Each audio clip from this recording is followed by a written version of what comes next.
Today we're going to take a quick look at PowerPoint's awesome new feature, Morph. If you've ever messed around before with PowerPoint animations and had trouble lining up an object's position with where it ended in the previous animation, this will really come in handy.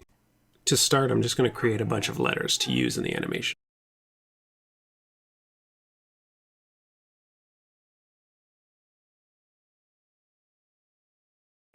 I'm just going to make some final adjustments here, and then I'm going to duplicate the slide.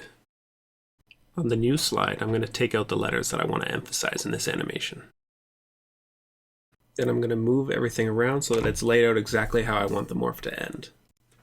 Once I've got it all laid out the way I want, I'm going to go up to the transition menu, and with the final slide highlighted, I'm going to select Morph. Hit preview to see what the new morph looks like. And you can see that after just a couple steps, we have a very clean and smooth animation that would have taken us a lot longer before this. So now we've moved around a couple objects here, but we can also change the colors of everything. So I'm just going to highlight the PLEXKITS word here, change the text color, and watch what happens to the animation. It does it all for you.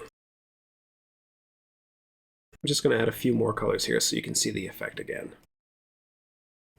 Go back to the transition menu, add Morph to the final slide, and there you have it. If we make a copy of the first slide and put it at the end, the morph will reset itself back to the beginning. Let's take a preview of how everything looks so far.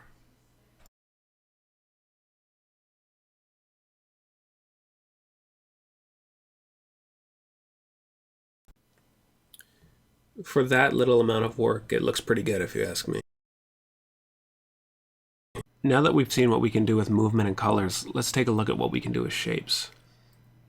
I've got the word PLEXKITS here written on a new slide. Now this isn't text, this is actually shapes with points already. So you're going to need some shapes to start with, but this is just to give you an idea. We're going to duplicate the slide, and in the second slide, I'm going to edit all the points to create a new shape out of the word PLEXKITS. I think I'm actually going to use this slide as the beginning slide so that it morphs into the word PLEXKITS. So I'm going to move this slide in front of the previous one. Add the morph transition to the PLEXKITS slide. Now let's take a look at what it looks like. And there we have it.